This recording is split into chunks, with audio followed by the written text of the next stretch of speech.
Madame, Monsieur, bonsoir, bienvenue dans ce journal. À la une de l'actualité ce soir, le prix Félix Houphouët-Boigny pour la recherche de la paix tient à cœur au président de la République. Avant le palais comme aujourd'hui à la magistrature suprême, ces actes le démontrent. Alassane Ouattara veille à la préservation de la paix, un engagement manifeste afin de perpétuer l'héritage du père fondateur de la Côte d'Ivoire moderne. Une délégation d'hommes d'affaires, d'investisseurs et d'économistes britanniques chez le Premier ministre Patrick Achi avec le chef du gouvernement, ils ont parlé des opportunités d'affaires entre les deux pays. Une rencontre pour surtout réaffirmer l'excellence de la coopération commerciale depuis 60 ans entre la Côte d'Ivoire et le Royaume-Uni. C'est un mal circonscrit. La situation est désormais sous contrôle, rassure le ministre de la Santé Pierre Demba. Une cinquantaine de malades et 16 décès dans le village de Kokankro, dans le centre du pays. À l'origine de cette maladie dangereuse, la présence de bactéries créant des toxines dans le corps. Plus de 2300 morts en Turquie et en Syrie. Un séisme de magnitude 7,8 a frappé ce lundi ces deux pays. Le bilan peut encore s'alourdir, surtout que la Turquie a été frappée par une deuxième secousse. L'UE envoie des équipes de secours. Plusieurs pays ne sont pas en reste de l'élan de solidarité. C'est la capitale politique qui retient toutes les attentions à moins de 48 heures de la remise du prix Félix Houphouët-Boigny pour la recherche de la paix.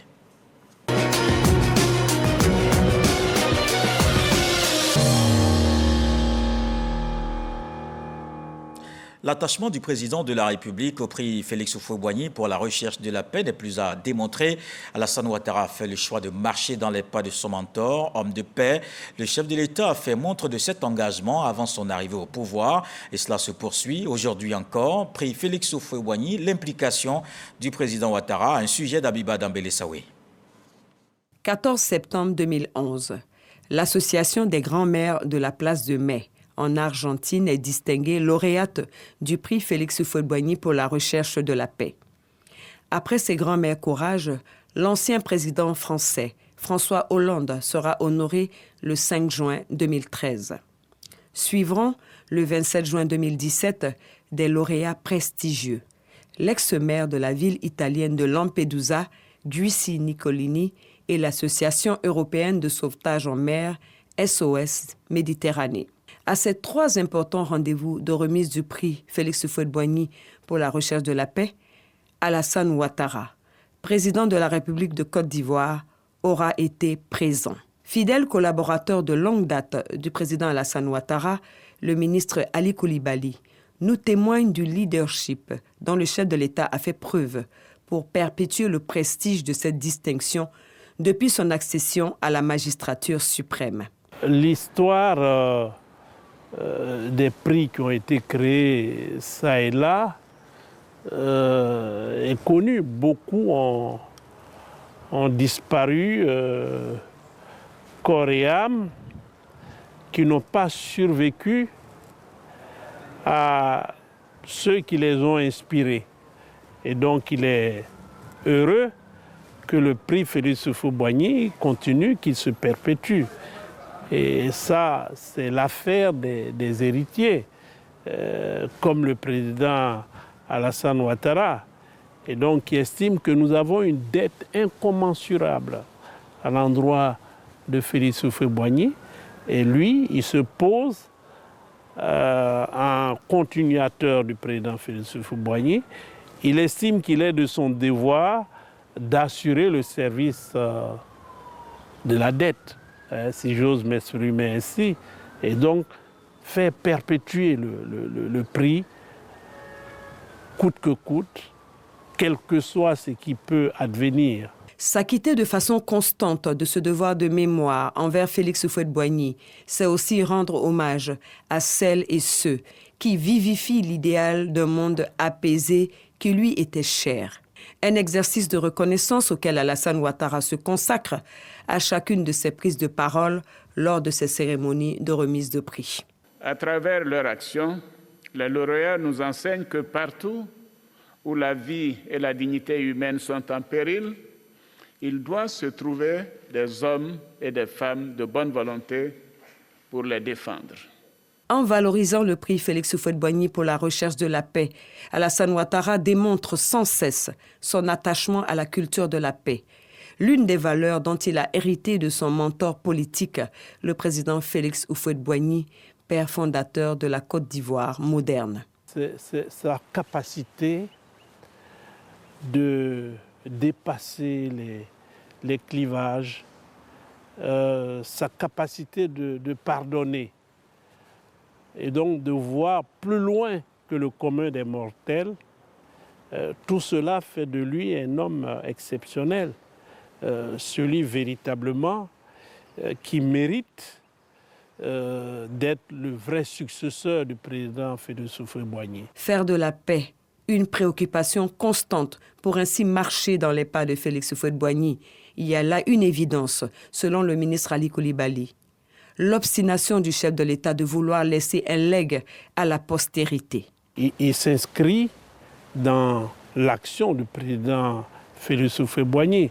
Nous ne pouvons pas être une oasis de paix et de prospérité dans un monde comme celui-là, marqué par toutes sortes de divisions. Et donc le président Alassane Ouattara ne porte pas des œillères. Il se dit, notre prospérité, la paix que nous avons retrouvée dépend aussi de l'environnement et donc des autres pays, d'où la coopération qu'il a mise en place avec l'ensemble des pays d'Afrique, parce qu'il s'implique dans la résolution de nombre de crises qui affectent le continent. Donc, véritablement, il se sent en responsabilité vis-à-vis de la mémoire de Félix Houphouët-Boigny, mais aussi vis-à-vis des Ivoiriens et, je dirais, sans rien exagérer, de l'humanité entière. Dialoguer sans cesse pour bâtir la paix, grâce à cette méthode héritée du président Félix Houphouët-Boigny, Alassane Ouattara est parvenu en une décennie à faire de la Côte d'Ivoire une nation stable, prospère, où il fait bon vivre. Et c'est Yamoussoukro qui abrite ce mercredi la cérémonie de remise de ce prix. L'événement se tiendra à la Fondation Félix Houphouët-Boigny pour la recherche de la paix. Ce lundi, notre reporter Mahama Traoré s'y est rendu pour suivre les préparatifs. Vous allez le voir dans son reportage. Tout est mis en œuvre pour réussir l'événement. Sur le site de la Fondation Félix Houphouët-Boigny pour la recherche de la paix de Yamoussoukro, les agents de la compagnie ivoirienne d'électricité débarquent des groupes électrogènes. Non loin sont installés les équipements de retransmission en direct de la télévision nationale RTI. Le vaste jardin, lui, fait sa toilette. Tout indique qu'un grand événement se tiendra en ces lieux. Les banderoles géantes dressées à l'entrée principale de l'édifice précisent qu'il s'agit de la cérémonie de remise du prix Félix Houphouët-Boigny pour la recherche de la paix. Camarades, vous êtes prêts à tirer? Ce sont des bannières de largeur de gauche à droite. On a 12 mètres. Et en hauteur, on en a pour 23 mètres. Ce sont des très grandes bannières. On en a pour à peu près 200 mètres carrés de bâches micro-perforées pour assurer l'éclairage continu des baies vitrées à l'arrière. Vous avez vu à une distance de 500 mètres environ. Il faut aller vite. Il ne reste plus que 48 heures. Alors, de part et d'autre, les ouvriers mettent les bouchées doubles. C'est dans cette salle que se déroulera la cérémonie. Son, lumière, climatisation, décor, tout doit être réglé à la perfection. Nous sommes épaulés par les équipes envoyées par la présidence de la République. Nous avons aussi le ministère d'État, le ministère des Affaires étrangères. Nos équipes techniques s'attellent à s'assurer que tous les équipements techniques sont en bon état de marche, que ce soit la climatisation, que ce soit la sonorisation, que ce soit l'éclairage. Les équipes des techniciens de surface appuyés par des équipes envoyées par la présidence, ont nettoyé les locaux, vraiment qu'ils soient en état, à la fois à l'intérieur et à l'extérieur du bâtiment. Au-delà de la fondation, la tenue de ce grand événement se ressent partout à Yamoussoukro. Les grandes artères, la principale voie de traversée surnommée la nationale A3, se sont parées aux couleurs des drapeaux de la Côte d'Ivoire et de l'UNESCO. Pour le ministre-gouverneur du district de Yamoussoukro, la ville se sent honorée. C'est un hommage rendu à la mémoire et à la pensée politique du président Félix Houphouët-Boigny, qui est l'initiateur de ce prix pour la recherche de la paix. Et à travers lui, ce sont tous les Ivoiriens et toutes les Ivoiriennes qui sont honorés par le déroulement de cet événement à Yamoussoukro. Nous demandons aussi à la population de se mobiliser pour accueillir nos différents hôtes qui vont arriver. À cette célébration sont annoncés plusieurs chefs d'État africains et les anciens présidents ivoiriens Laurent Gbagbo et Henri Konan Bédié, protecteurs du prix Félix Houphouët-Boigny, UNESCO pour la recherche de la paix. Et l'actualité, c'est aussi ce drame, plus de 2600 morts en Turquie et en Syrie. Au moins 1498 personnes en Turquie et au moins 810 personnes ont perdu la vie en Syrie voisine. Un séisme de magnitude 7,8 a frappé selon 17 deux pays. Le bilan peut encore s'alourdir, surtout que la Turquie a été frappée par une deuxième secousse. L'agence gouvernementale de gestion des catastrophes dénombre plus de 2800 immeubles effondrés. Le président Erdogan décrète un deuil national de 7 jours. L'UE envoie des équipes de secours. L'Allemagne et la France proposent leur aide. La Russie et la Chine également mobilisées. Et suite à ce drame, ce télégramme du président de la République à son Excellence M. Recep Tayyip Erdogan, président de la République de Turquie, ainsi libellé. Monsieur le Président, c'est avec une vive émotion et une profonde tristesse que j'ai appris la survenue du séisme d'une forte magnitude qui a entraîné plus de 2000 morts et fait 8000 blessés selon un bilan provisoire dans la nuit du 5 au 6 février 2023 dans le sud-est de la Turquie et à la frontière avec la Syrie. En cette circonstance particulièrement douloureuse, je voudrais au nom du peuple et du gouvernement ivoirien et à mon nom propre adresser à votre Excellence et au peuple turc notre profonde compassion et notre solidarité dans cette épreuve, ainsi qu'aux familles endeuillées, nos condoléances les plus émues. Je prie votre Excellence de bien vouloir transmettre aux blessés et aux sinistrés nos voeux de prompt rétablissement et de réconfort en très haute considération, signale Alassane Ouattara, président de la République. Et cet après-midi, une délégation d'hommes d'affaires, d'investisseurs, d'économistes britanniques ont rencontré le Premier ministre Patrick Kachi. Ils ont exploré les opportunités d'affaires entre les deux nations qui, depuis les années 60, entretiennent des relations diplomatiques. Le reportage de Franck Wadiou. Depuis le 12 octobre 1960, la Côte d'Ivoire et la Grande-Bretagne entretiennent des relations diplomatiques étroites, des relations réaffirmées en mars 2022 lors du premier forum économique réunissant ces deux pays autour de nouvelles dynamiques commerciales. Cette visite d'hommes d'affaires britanniques cet après-midi au chef du gouvernement ivoirien Patrick Kachi s'inscrit dans ce contexte. Nous avons parlé de beaucoup de secteurs. C'est une délégation très diverse avec intérêt autour des thèmes. Nous avons parlé par exemple de la transformation.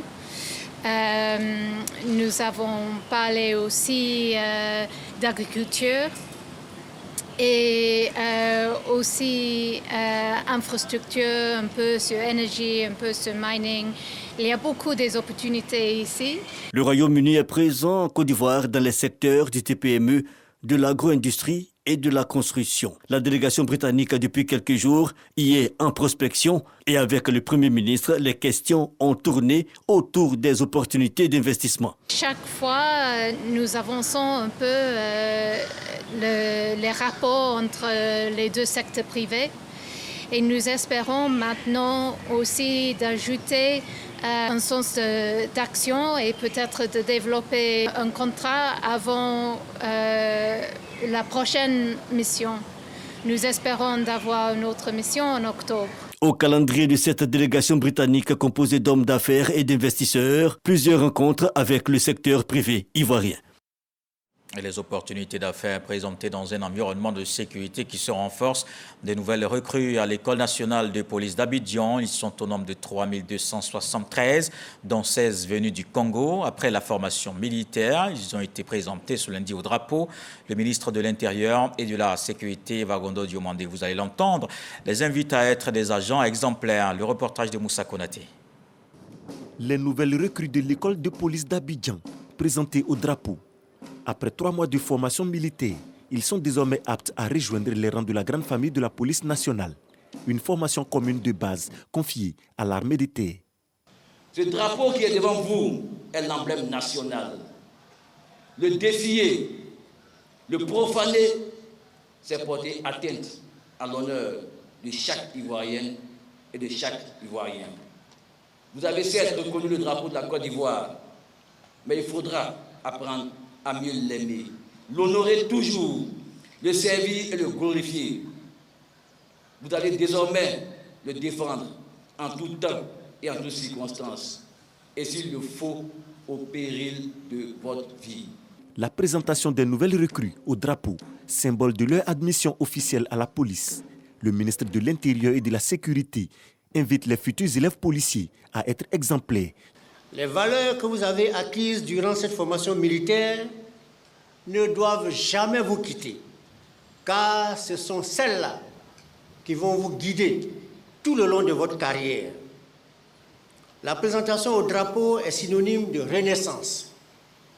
Elle marque votre intégration dans la grande famille des forces de défense et de sécurité et vous engage dès cet instant à avoir un comportement nouveau, une conduite responsable et une attitude républicaine, comme le dispose le Code du soldat.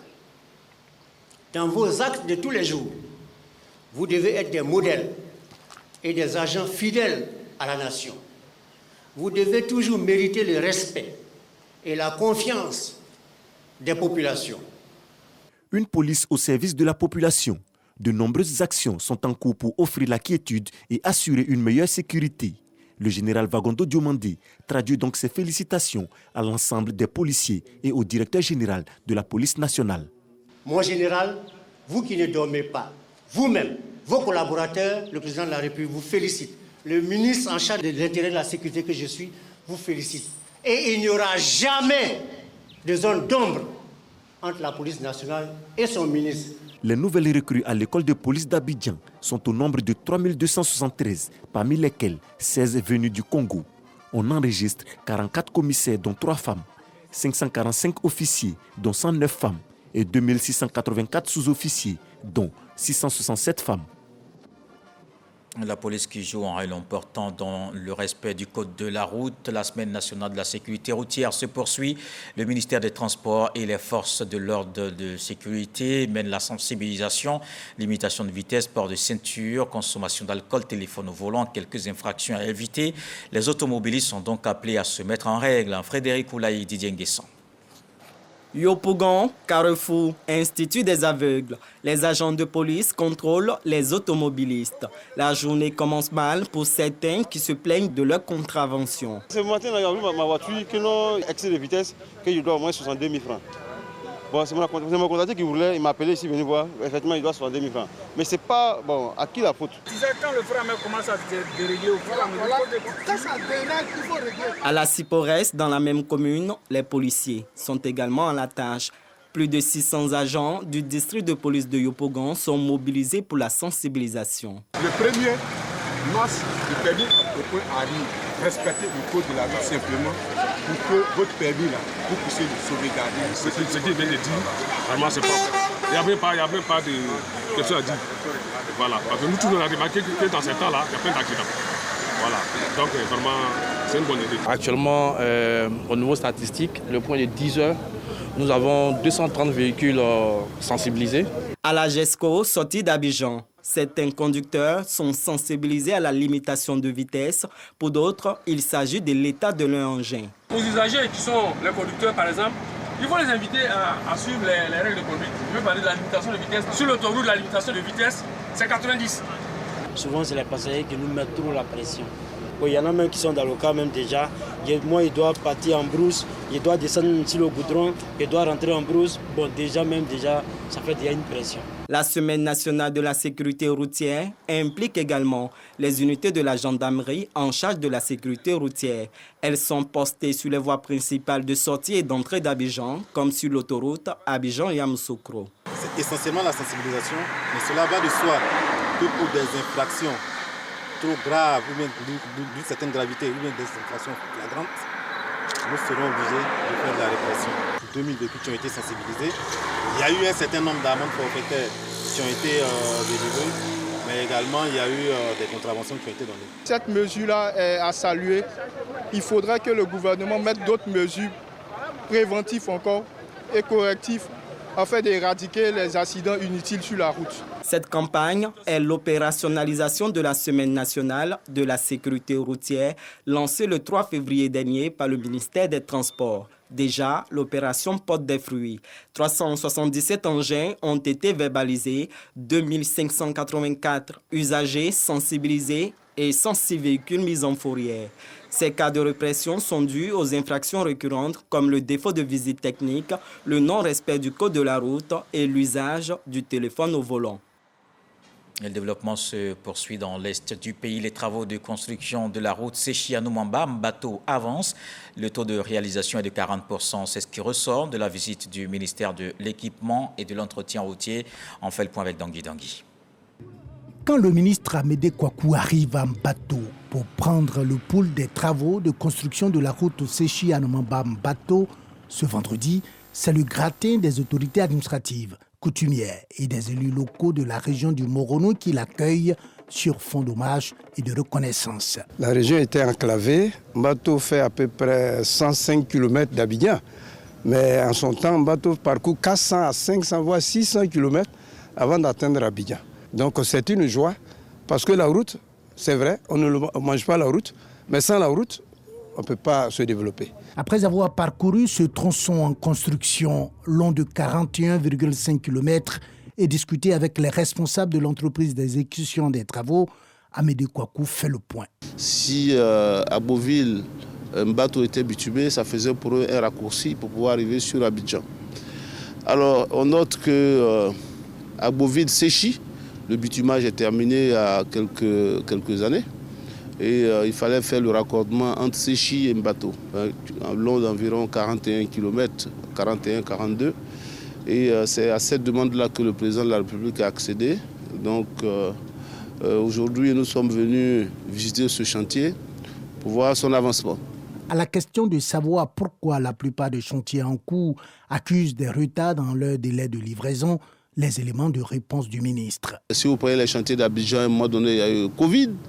Personne ne s'attendait à ce qu'il y ait des problèmes de Covid. Ce sont des chantiers extrêmement complexes où nous avons besoin d'experts qui viennent de l'extérieur.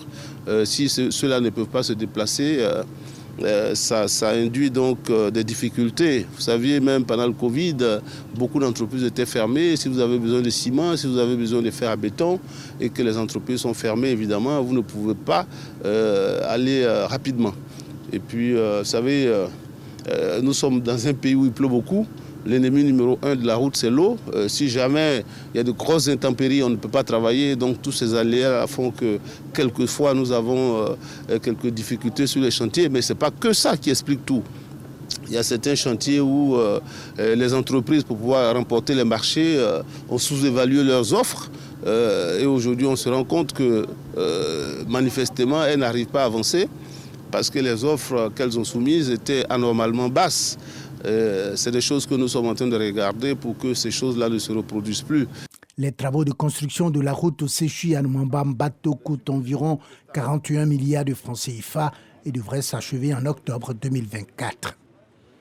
Ici à Abidjan, le ministre de l'Environnement a effectué une visite sur le canal d'Anoumambo, un canal bouché parce que c'est le dépotoir de tout type d'ordures. Pourtant, il s'étend de la commune de Makori à Koumassi. Jean-Luc Assi a fait le constat et annonce des mesures que l'on peut voir dans ce reportage de Grace Kando. Le canal d'Anoumambo a une longueur de 5 km avec une largeur de 100 mètres et une profondeur moyenne de 7 mètres. Construit dans la période 1978-1984, aujourd'hui, ce canal est utilisé à d'autres fins. Le canal est en train d'être bouché par les activités humaines. Toutes les eaux usées qui viennent ne circulent plus, elles sont stagnantes. Le canal n'est plus maintenant un réservoir de drainage des eaux usées, c'est devenu un réservoir de stagnation des eaux usées. Et ce qui occasionne donc la décomposition de ces eaux qui entraîne de très mauvaises odeurs et ces odeurs qui envahissent la commune d'Anoumambo et qui traversent même la lagune par les vents dominants en fonction de la météorologie qui vont envoyer ces odeurs du côté de Cocody. Pour s'imprégner de l'état de pollution et de dégradation de ce canal, le ministre de l'Environnement et du Développement durable est sur le terrain. Jean-Luc Assis visite les sites critiques. Le traitement des odeurs découlant de ce canal se fera en collaboration avec une structure spécialisée dans le traitement des odeurs et de la pollution. Puis qu'à la saison sèche, il y a des odeurs donc, qui remontent dans tout Abidjan, qui vont jusqu'au plateau.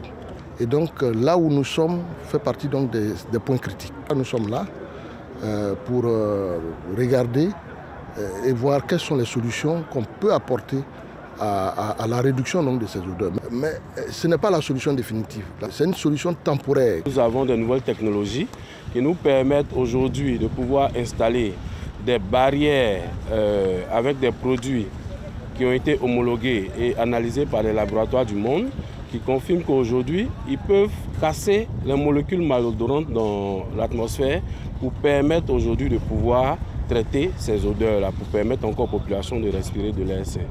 Restaurer le canal pour permettre une bonne circulation des eaux pluviales, le ministre Jean-Luc Assis propose des solutions. Après la dépollution, il va falloir donc faire des aménagements, sécuriser la zone. Et dans la sécurisation de la zone, il y a un certain nombre d'infrastructures, des aménagements, des systèmes d'assainissement qui vont être mis en place. Et ça demande vraiment de gros investissements et c'est des infrastructures qu'il faut mettre en place. Il faut régler le problème en amont pour ne pas que les eaux usées se déversent donc dans la lagune. Selon le ministre Jean-Luc Assis, ces solutions visent à redonner au canal d'Anoumabo sa fonction initiale, à savoir l'évacuation des eaux pluviales des communes de Makori et de Koumassi vers la lagune ébriée en vue de prévenir d'éventuelles inondations. Dans le centre du pays, à Boaké, le village de Kokankro a enregistré une cinquantaine de malades et surtout 16 décès, des cas qui s'expliquent par la présence de bactéries créant des toxines dans le corps. Le dispositif mis en place a permis de circonscrire le mal. Le ministre de la Santé indique que la situation est désormais sous contrôle. Didier Nguessan. Le germe à la base d'une série de décès dans le village de Kokankro, département de Boaké, est formellement identifié. Les analyses en laboratoire, notamment à l'Institut Pasteur de Côte d'Ivoire, ont permis d'identifier une bactérie, le Clostridium. La particularité des Clostridium, c'est d'être toxiques, c'est-à-dire produisent des toxines. Et il faut seulement quelques nanogrammes de toxines pour faire des signes cliniques.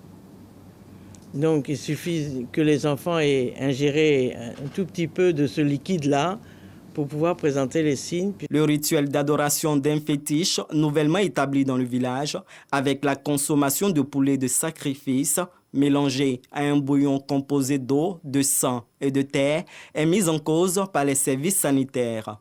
Sur les 53 malades, 16 décès, dont 13 enfants, ont été enregistrés. À ce jour, la situation est sous contrôle grâce aux dispositifs sanitaires mis en place. Au moins 15 personnes sont venues à l'hôpital parce que ces personnes-là savaient qu'il existait un dispositif et dès l'instant où il y a un signe qui se déclenchait, automatiquement, ces personnes venaient à l'hôpital. Depuis qu'on a mis en place ce dispositif, ça nous a permis de circonscrire le phénomène et surtout la qualité de la prise en charge et la promptitude dans la prise en charge ont permis de réduire considérablement le nombre de décès. Le ministre de la Santé, de l'Hygiène publique et de la couverture maladie universelle rassure l'opinion. La situation aurait été plus grave encore s'il n'y avait pas une qualité de prise en charge. Il faudrait qu'à partir de ce cas, les populations soient vigilantes et que, écoutez, avant, donc, je ne souhaite même pas qu'ils adorent ces choses-là, mais bon, si ça devait être le cas, il faut quand même qu'on s'assure que ce qui est mis à leur disposition est quelque chose qu'on peut manipuler.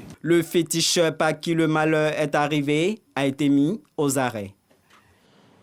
Le haut patronat de la boulangerie et de la pâtisserie de Côte d'Ivoire avait annoncé un arrêt de la production du pain aujourd'hui et demain, et pour cause, la récente augmentation du prix du sac de la farine de blé. Nos équipes ont sillonné certains quartiers de la commune d'Adjamé et de Cocody ce matin. Comme vous pouvez l'apercevoir sur ces images, le mot d'ordre de grève n'a pas été respecté. La quasi-totalité des boulangeries est bel et bien ouverte et les baguettes de pain sont produites et se vendent comme à l'accoutumée. Les kiosques à café sont également approvisionnés par leurs différents fournisseurs.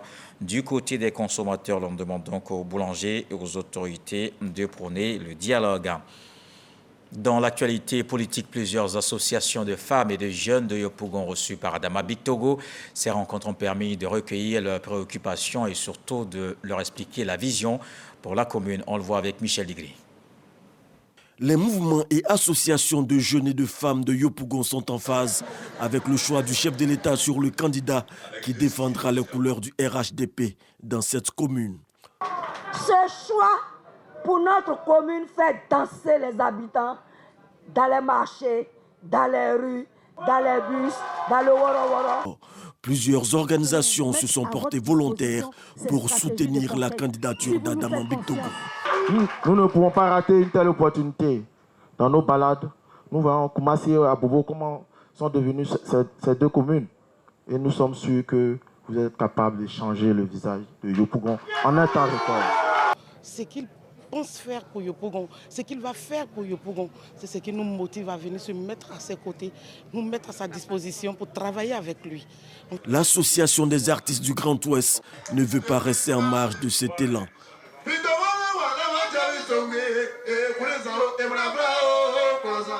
Merci d'avoir choisi de venir à Yopougon. Et nous, sans arrière-pensée, nous allons vous y accompagner. Adama Bictogo a annoncé pour bientôt des séances de travail pour harmoniser la stratégie de mobilisation sur le terrain.